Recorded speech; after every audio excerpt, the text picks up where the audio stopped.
안녕하세요. 숨겨진 세계사 돈의 역사 시리즈입니다. 2022년 가을 서울의 한 시장이었습니다. 60대 후반의 한 여성이 장바구니를 들고 가게 앞에 섰습니다. 두부 한 모와 양파 몇 개를 골랐습니다. 늘 사던 특별할 것 없는 물건들이었습니다. 계산을 하다가 영수증을 보고 잠시 멈칫합니다. 한 달 전과 같은 물건인데 가격이 30% 가까이 올라 있었습니다. 그 가을 한국의 물가는 빠르게 오르고 있었습니다. 2022년 한국의 소비자 물가 상승률은 5.1%, 1998년 외환 위기 이후 가장 높은 수준이었습니다. 같은 시기 원달러 환율은 1,440원을 넘어섰습니다. 2008년 금융위기 이후 가장 높은 환율이었습니다. 그런데 이상한 일이었습니다. 한국은 돈을 함부로 찍지 않았습니다. 한국은행은 오히려 금리를 올리며 긴축에 나서고 있었습니다. 그런데 왜 한국 시민의 장바구니 물가가 올랐을까요?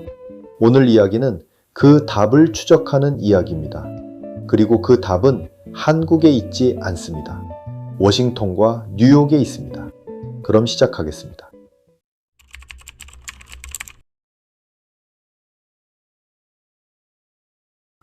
(2020년 3월) 미국의 도시들이 멈췄습니다. 학교가 문을 닫았고, 식당이 문을 닫았고, 공장이 멈췄습니다. 거리에서 사람이 사라졌습니다. 코로나19라는 이름의 바이러스가 보이지 않는 손으로 세계 경제의 스위치를 내린 것 같았습니다. 금융시장은 즉시 반응했습니다. 2020년 3월, 미국 주식시장에서는 거래가 강제로 멈추는 일이 반복됐습니다. 주가가 너무 빠르게 떨어지면 시장을 잠시 정지시키는 장치, 서킷 브레이커. 평소 몇 년에 한 번 작동할까 말까 한 그 장치가 그달에만 4번 발동됐습니다. 3월 한 달 동안 다우존스 지수는 약 30% 폭락했습니다. 2008년 금융위기 때 1년 넘게 걸렸던 하락이 단 몇 주 만에 벌어진 것입니다. 월스트리트의 전문가들은 한 목소리였습니다. 1929년 대공황보다 더 큰 침체가 올 것이다. 실제로 그렇게 보였습니다. 미국의 주간 실업수당 신청 건수가 단 몇 주 만에 폭발했습니다. 3월 마지막 주에만 약 660만 건. 그 한 주의 숫자가 대공황 이후 모든 기록을 갈아치웠습니다. 실물 경제가 얼마나 얼어붙었는지를 보여주는 한 장면이 있었습니다. 2020년 4월, 국제유가가 사상 처음으로 마이너스로 떨어졌습니다. 기름을 사면 돈을 주는 누구도 본 적 없는 일이 벌어진 것입니다. 세계가 멈추자 그 누구도 기름을 쓰지 않았기 때문입니다. 세계의 시선이 워싱턴으로 향했습니다. 이번에도 미국은 어떻게 대응할 것인가? 그리고 미국이 내놓은 대응은 그 누구의 상상도 뛰어넘는 규모였습니다. 2020년 3월 15일, 연방준비제도가 먼저 움직였습니다. 기준금리를 한 번에 제로 수준으로 끌어내렸습니다. 그것으로 끝이 아니었습니다. 3월 23일, 연준은 한 발 더 나아갔습니다. 양적 완화의 한도를 두지 않겠다. 필요한 만큼 무제한으로 국채와 채권을 사들이겠다는 선언이었습니다. 2008년의 양적 완화에는 그래도 금액의 상한이 있었습니다. 이번에는 그 상한마저 사라졌습니다. 나흘 뒤인 3월 27일, 의회도 응답했습니다. 코로나 지원, 구제, 경제안정법, 흔히 케어스법이라 불립니다. 규모는 2조 2천억 달러였습니다. 미국 역사상 가장 큰 단일 경기 부양책이었습니다. 패닉이 시작된 지 단 2주 만의 일이었습니다. 효과는 즉각적이었습니다. 3월에 무너졌던 주식시장은 5월부터 반등을 시작했습니다. 대공황을 예고하던 목소리는 빠르게 잦아들었습니다. 그리고 2년 동안 그 규모는 계속 불어났습니다. 케어스법에 이어 추가 부양 법안들이 잇따랐습니다.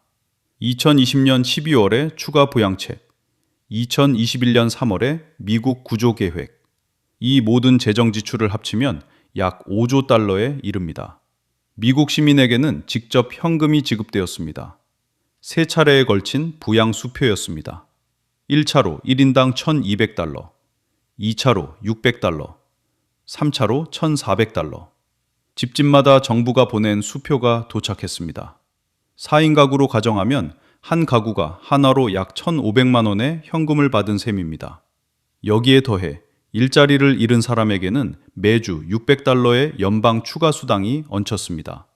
일할 때보다 실업 상태에서 더 많은 돈을 받는 일까지 벌어졌습니다. 이 막대한 재정 지출의 재원은 결국 빚이었습니다. 정부는 국채를 발행해 그 돈을 마련했습니다. 그리고 연방준비제도가 새로 찍은 돈으로 그 국채를 사들였습니다. 정부가 푼 돈의 상당 부분이 연준이 새로 찍어낸 돈으로 메워진 셈입니다. 그 결과 연준이 보유한 자산은 빠르게 불어났습니다. 2020년 초 약 4조 달러였던 연준의 자산은 2022년 봄 약 8조 9천억 달러가 되었습니다. 2년 사이에 2배 넘게 불어난 것입니다. 2008년 금융위기 때 연방준비제도가 풀어낸 돈은 약 3조 6천억 달러였습니다. 그 돈이 다 풀리는 데에는 여러 해가 걸렸습니다. 그런데 2020년에는 그보다 더 많은 돈이 단 2년 만에 풀렸습니다. 같은 시스템이 같은 방식으로 더 빠르고 더 크게 자기를 구한 것입니다. 이렇게 미국 내에 새롭게 풀린 돈의 규모가 어떻게 될까요? 통상 한 국가에 돌아다니는 돈의 총량을 M2라고 부릅니다. 2020년 초 약 15조 달러였던 미국의 M2는 2022년 봄 약 21조 7천억 달러로 불어났습니다. 2년 만에 약 40%가 늘어난 것입니다. 특히 2020년 한 해에만 미국의 통화량은 약 25% 늘었습니다. 1959년 관련 통계가 작성되기 시작한 이래 한 번도 없었던 증가폭이었습니다. 여기까지는 미국이 자신을 구한 이야기입니다. 그리고 그 구조는 성공한 것처럼 보였습니다. 미국 경제는 빠르게 살아났습니다. 주식시장은 위기 이전을 넘어 사상 최고치를 경신했습니다. 그런데 한 가지 이상한 일이 있었습니다. 어떤 나라가 2년 만에 이만큼의 돈을 새로 찍어낸다면 보통은 한 가지 결과가 따라옵니다. 화폐 가치의 폭락, 그리고 하이퍼 인플레이션. 지난 편들에서 우리는 그런 나라들을 이미 보았습니다. 그런데 미국에는 그런 일이 일어나지 않았습니다. 왜였을까요? 이 질문에서 오늘 이야기의 진짜 본론이 시작됩니다. 미국은 단 2년 만에 한 해 경제 규모의 4분의 1에 이르는 돈을 새로 찍어냈습니다. 이것은 보통의 나라라면 감당할 수 없는 규모입니다. 만약 미국이 아닌 어떤 나라가 이렇게 했다면 어떤 일이 벌어졌을까요? 돈의 양이 갑자기 늘면 사람들은 그 돈의 가치를 의심하기 시작합니다. 내 손에 있는 돈이 머지않아 휴지가 될지 모른다는 불안이 퍼집니다. 그래서 너도 나도 자국 통화를 버리고 달러처럼 안전한 돈으로 갈아탑니다. 팔려는 사람만 넘쳐나니 통화 가치는 빠르게 무너집니다. 문제는 그 다음입니다. 기름도, 식량도, 원자재도 거의 모든 수입품의 값은 달러로 매겨줍니다. 자국 통화 가치가 떨어지면 같은 물건을 사는데 훨씬 더 많은 돈이 듭니다. 수입 물가가 치솟고 국내 물가가 따라 오릅니다. 물가가 오르면 사람들은 통화를 더욱 믿지 못하고 더 빨리 내다버립니다. 통화는 더 떨어지고 물가는 다시 오릅니다. 한번 돌기 시작하면 멈추지 않는 악순환입니다. 중앙은행이 뒤늦게 손을 써도 한번 무너진 신뢰는 쉽게 돌아오지 않습니다. 끝내 그 나라는 국제통화기금 IMF에 손을 벌려야 합니다. 그리고 그 대가로 허리띠를 졸라매는 처방을 받아들여야 합니다. 그 사이 국민이 평생 모은 저축은 한순간에 녹아내립니다. 이것은 가정이 아닙니다. 우리는 앞선 편들에서 이미 그런 나라들을 보았습니다. 짐바브웨에서는 지폐에 0이 끝없이 붙었고 한 끼 밥값이 며칠 만에 몇 배로 뛰었습니다. 베네수엘라에서는 석유로 떠받치던 경제가 흔들리자 화폐가 휴지가 되었습니다. 돈을 함부로 찍은 나라의 결말은 늘 정해져 있었습니다. 그렇다면 미국은 어땠을까요? 미국도 물가가 올랐습니다. 2022년 6월 미국의 소비자 물가는 1년 전보다 9.1% 올랐습니다. 약 40년 만에 최고치였습니다. 분명히 높은 수치였습니다. 그러나 짐바브웨나 베네수엘라가 겪은 일과는 비교할 수 없는 수준이었습니다. 더 이상한 일도 있었습니다. 보통은 나라가 돈을 그렇게 찍어내면 그 화폐의 가치가 떨어집니다. 그런데 달러는 떨어지기는커녕 2022년 오히려 20년 만에 최고로 치솟았습니다. 같은 해 일본 엔화는 약 24년 만에 최저로 떨어졌습니다. 유로화는 20여 년 만에 처음으로 1달러 밑으로 내려갔습니다. 영국 파운드화는 사상 최저를 기록했습니다. 돈을 가장 많이 찍어낸 나라의 화폐가 오히려 가장 강해진 것입니다. 같은 일을 했는데 결과는 정반대였습니다. 왜였을까요? 답은 달러가 세계의 돈이라는 데 있습니다. 짐바브웨가 돈을 찍으면 그 돈이 갈 곳은 국내뿐입니다. 그래서 그 돈은 고스란히 국내 물가로 터집니다. 그런데 미국이 달러를 찍으면 그 돈이 갈 곳은 전 세계입니다. 세계가 무역 대금을 달러로 주고받고 원유와 곡물도 달러로 거래됩니다. 앞선 편들에서 본 페트로달러 시스템입니다. 각국의 중앙은행은 비상금인 외환 보유액의 약 60%를 달러로 쌓아둡니다. 그래서 위기가 닥치면 사람들은 오히려 가장 안전한 달러로 모여듭니다. 보통 나라의 통화는 위기 때 사람들이 내다버리지만 달러는 위기 때 오히려 사모으는 돈입니다. 2022년에 벌어진 일이 바로 그것이었습니다. 이것이 달러를 가진 나라만의 특권입니다. 오래전부터 이 특권에는 과도한 특권이라는 이름이 붙어 있었습니다. 미국은 자기가 찍어낸 돈으로 세계의 물건을 사들이고 그 돈이 일으킬 물가 부담을 세계와 나누어 짊어집니다. 실제로 미국은 수십 년 동안 파는 것보다 더 많은 것을 사들였습니다. 매년 수출보다 수입이 수천억 달러씩 많았고 그 차액을 미국은 자기가 찍어낸 달러로 메웠습니다. 다른 나라였다면 진작 거덜났을 일입니다. 그러나 세계가 그 달러를 계속 받아주었기에 미국은 멈추지 않았습니다. 이것은 누가 꾸민 일이 아닙니다. 달러가 세계의 돈인 한 저절로 그렇게 작동하는 구조입니다. 그리고 미국이 급해질수록 그 부담은 더 넓게 세계로 번졌습니다. 미국은 위기를 넘겼지만 그 청구서는 다른 곳으로 보내졌습니다. 미국 밖으로 흘러나간 그 달러는 결국 어딘가의 나라에 도착했습니다. 그 나라들 중 하나가 한국이었습니다. 그렇다면 그 비용은 한국에 어떻게 도착했을까요? 미국이 풀어낸 그 막대한 달러는 미국 안에만 머물지 않았습니다. 그중 상당 부분이 더 높은 수익을 찾아 전 세계로 흘러나갔습니다. 한국도 그 돈이 밀려든 나라 가운데 하나였습니다. 2020년 봄부터 한국의 자산 시장은 뜨겁게 달아올랐습니다. 코로나로 무너졌던 코스피는 2020년 3월 1,400대까지 떨어졌습니다. 그런데 그 지수가 2021년 중반에는 3,300을 넘어섰습니다. 1년 남짓 만에 2배가 넘게 오른 것입니다. 개인 투자자들이 주식시장으로 몰려들었습니다. 동학개미라는 말이 이때 생겨났습니다. 부동산은 더 뜨거웠습니다. 서울 아파트 값은 2년 사이 수십 %씩 뛰었습니다. 집을 사지 않으면 벼락거지가 된다는 말이 돌았습니다. 사람들은 빚을 내서 집을 샀고 빚을 내서 주식을 샀습니다. 영혼까지 끌어모은다는 영끌, 빚을 내서 투자한다는 비투라는 말이 이때 나왔습니다. 그렇게 한국의 가계부채는 사상 처음으로 1,800조 원을 넘어섰습니다. 당시 한국은행 기준금리는 0.5%, 역사상 가장 낮은 수준이었습니다. 돈을 빌리는 비용이 거의 들지 않았습니다. 달러가 넘쳐 들어온 덕에 원화 가치도 높았습니다. 2021년 초 원달러 환율은 1,080원 수준까지 내려가기도 했습니다. 모두가 자산 가격은 계속 오를 것이라 믿었습니다. 그러나 그 모든 것은 미국에서 흘러나온 달러가 만든 거품 위에 서 있었습니다. 2022년 흐름이 뒤집혔습니다. 물가를 잡기 위해 미국 연방준비제도가 금리를 올리기 시작했습니다. 2022년 3월 0.25%였던 미국 금리는 그해 12월 4.5%까지 치솟았습니다.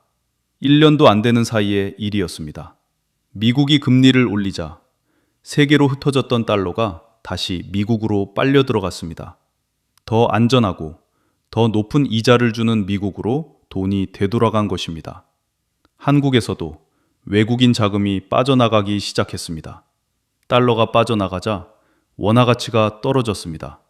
2022년 가을 원달러 환율은 1,440원을 넘어섰습니다. 1년 반 전 1,080원이었던 환율이 1,440원이 된 것입니다. 2009년 금융위기 이후 13년 만에 처음 보는 수준이었습니다. 주식시장도 무너졌습니다. 3,300을 넘었던 코스피는 2022년 2,100대까지 떨어졌습니다. 고점에서 3분의 1 넘게 빠진 것입니다. 여기서 한국은행은 가만히 있을 수 없었습니다. 미국이 금리를 올리는데 한국이 따라 올리지 않으면 달러는 더 빠르게 빠져나갑니다. 그래서 한국은행은 경기가 좋아서가 아니라 미국을 따라가기 위해 금리를 올려야 했습니다. 0.5%였던 기준금리는 가파르게 올라 3.5%에 이르렀습니다. 한국의 통화정책이 사실상 미국의 결정에 끌려간 것입니다. 그리고 그 비용은 시장의 숫자에서 멈추지 않았습니다. 시민의 장바구니로 도착했습니다. 2022년 한국의 소비자 물가는 5.1% 올랐습니다. 1998년 외환 위기 이후 가장 높은 상승률이었습니다. 품목을 들여다보면 더 선명합니다. 가공식품이 7.8%, 외식비가 7.7% 올랐습니다. 기름값은 22.2%나 치솟았습니다. 전기와 가스 같은 공공요금도 크게 올랐습니다. 이것은 한국 정부가 돈을 함부로 찍은 결과가 아니었습니다. 한국에서 1만 킬로미터 떨어진 워싱턴과 뉴욕에서 시작된 일이었습니다. 미국이 자신을 구하기 위해 찍어낸 그 돈이 돌고 돌아 우리의 장바구니에 도착한 것입니다. 비용은 거기서 끝나지 않았습니다. 빚을 내 집을 사고 주식을 샀던 사람들에게 이자 부담이 한꺼번에 덮쳤습니다. 영끌로 마련한 집은 값이 떨어지는데 갚아야 할 이자는 불어났습니다. 비투에 나섰던 사람들의 계좌는 반토막이 났습니다. 특히 뒤늦게 시장에 뛰어든 청년들이 가장 큰 충격을 받았습니다. 지금 올라타지 못하면 영영 뒤처진다는 불안에 영끌로 들어선 사람들이었습니다. 손님이 끊긴 자영업자들은 끝내 문을 닫았습니다. 미국이 돈을 풀 때 한국에는 거품이 밀려왔습니다. 미국이 그 돈을 거둘 때 한국에는 청구서가 남았습니다. 한국은 돈을 함부로 찍지도 위기를 일으키지도 않았습니다. 그저 달러가 드나드는 길목에 서 있었을 뿐입니다. 그 비용을 한국의 시민이 짊어졌습니다. 그런데 사상 초유의 규모로 풀린 그 돈은 과연 미국을 살렸을까요? 미국 시민은 모두 행복해졌을까요? 미국이 풀어낸 그 돈은 분명히 누군가를 구했습니다. 무너졌던 주식시장은 되살아났고 멈췄던 경제는 다시 돌아가기 시작했습니다. 겉으로 보기에 시스템은 모두를 구한 것처럼 보였습니다. 그런데 그 돈은 골고루 흘러가지 않았습니다. 5조 달러가 풀렸을 때 그 돈이 가장 먼저 도착한 곳은 시장의 좌판이 아니었습니다. 주식과 부동산, 곧 자산이었습니다. 2020년 11월 다우존스 지수는 사상 처음으로 3만 선을 넘어섰습니다. 불과 몇 달 전 대공황을 걱정하던 바로 그 시장이었습니다.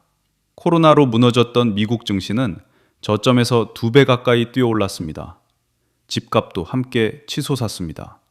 자산을 가진 사람들은 가만히 앉아서 더 부자가 되었습니다. 그런데 같은 시기 전혀 다른 풍경이 펼쳐지고 있었습니다.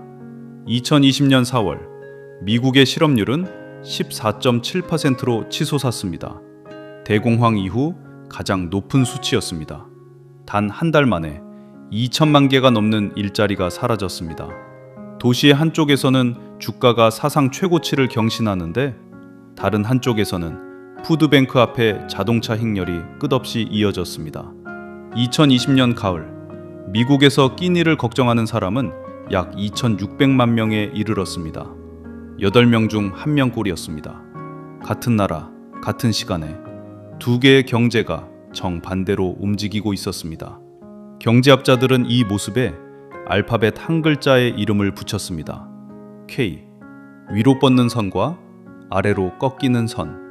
자산을 가진 자는 위로 솟구쳤고 가진 것이 일자리뿐이던 사람은 아래로 떨어졌습니다.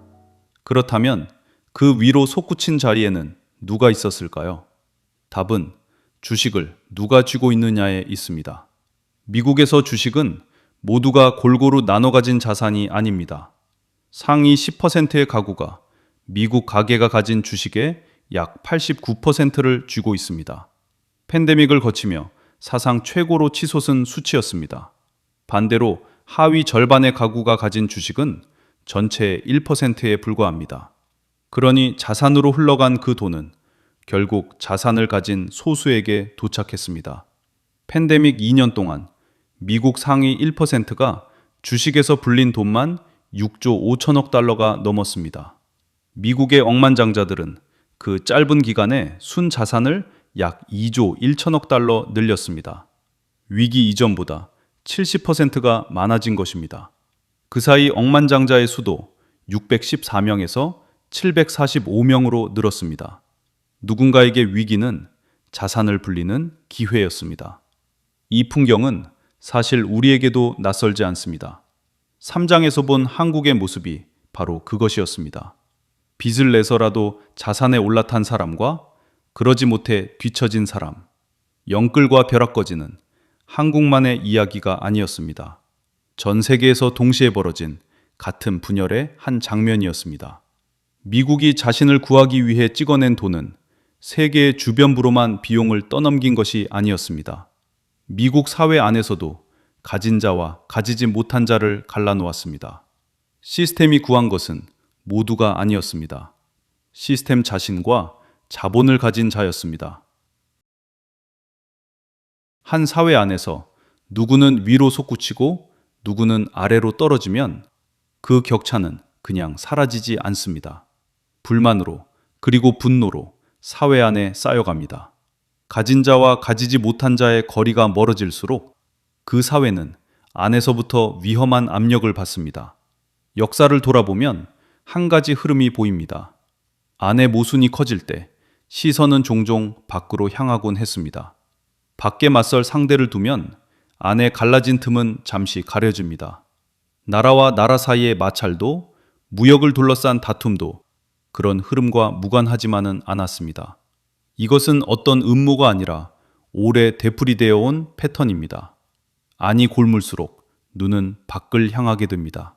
그러나 시선이 어디로 향하든 비용은 이미 한 방향으로 흐르고 있었습니다. 2022년 가을, 서울의 한 시장에서 영수증을 보고 멈칫하던 그 여성이 있었습니다. 그분은 양적 완화라는 말을 들어본 적이 없었을 것입니다. 연방준비제도가 무엇인지 알 필요도 없었을 것입니다. 그저 평생 해오던 대로 장을 보러 갔을 뿐입니다. 그런데 1만 킬로미터 밖에서 내려진 결정이 그분의 영수증에 도착했습니다. 그리고 그분은 혼자가 아니었습니다. 2022년 같은 물결이 신흥국 전체를 덮쳤습니다. 강해진 달러와 세계로 풀려나온 막대한 돈이 맞물렸습니다. 사정이 취약한 나라일수록 더 크게 흔들렸습니다. 그해 튀르키예의 물가는 85% 올랐습니다. 아르헨티나의 물가는 95% 가까이 올랐습니다. 나라의 이름은 달랐지만 사람들이 선자리는 같았습니다. 달러가 출렁일 때마다 그 물결의 끝에서 비용을 떠안는 자리였습니다. 누가 잘못해서가 아니라 그 시스템의 가장자리에 서 있다는 이유만으로 말입니다. 그렇다면 이 모든 것을 가능하게 한 토대는 무엇이었을까요? 지난 80년 동안 이 시스템은 한 가지 위에 서 있었습니다. 바로 세계의 신뢰였습니다. 미국이 빚을 아무리 늘려도 누군가는 그 빚을 사주리라는 신뢰. 위기가 닥쳐도 달러는 언제나 안전하리라는 신뢰. 그 신뢰가 있었기에 미국은 자기가 찍은 돈으로 위기를 넘길 수 있었습니다. 그리고 위기가 올 때마다 미국은 그 신뢰에 더 크게 기댔습니다. 2020년 그 어느 때보다 크게 기댔습니다. 여기서 또 다른 질문이 남습니다. 그 신뢰는 지금도 유효할까요? 미국이 무리한 방법까지 동원하며 그토록 간절히 쌓아올린 신뢰. 그것이 이 모든 일을 겪고도 무사할 수 있을까요? 지금까지 7편에 걸쳐 달러 패권 시대를 살펴보았습니다. 달러가 어떻게 세계의 돈이 되었는지 그 설계를 보았습니다. 그 시스템 안에서 통화가 무너진 사회들을 보았습니다. 위기가 닥칠 때마다 누구에게는 긴축을, 누구에게는 부양을 내리는 두 개의 처방전을 보았습니다. 그리고 그 비용이 마침내 우리의 장바구니에까지 도착하는 것을 보았습니다. 이것이 달러가 세계를 삼켜온 방법이었습니다. 제가 이 긴 이야기를 만든 이유는 누군가를 탓하기 위해서가 아닙니다. 우리가 발 딛고선 이 세계가 어떤 원리로 움직이는지 알고 싶었기 때문입니다. 그리고 모든 시스템이 그렇듯 이 시스템도 영원하지는 않을 것입니다. 어쩌면 지금 그 오래된 시스템이 어딘가에서 조용히 흔들리고 있는지도 모릅니다. 저는 그 변화가 두렵기만 한 일은 아니라고 생각합니다. 중요한 것은 그 변화를 외면하지 않고 마주하는 것입니다. 지난 시스템이 어떻게 작동했는지를 알아야 다음에 올 시스템을 조금이라도 더 나은 방향으로 준비할 수 있을 테니까요. 다음 편부터는 바로 그 이야기를 시작하려 합니다. 지금의 시스템이 어디에서 균열을 보이고 있는지, 그리고 그 다음에는 무엇이 올 수 있는지, 이 시리즈를 처음 시작하며 던졌던 질문, 돈이란 무엇인가? 그 답을 끝까지 함께 찾아가 보겠습니다. 긴 이야기 여기까지 함께 해주셔서 감사합니다.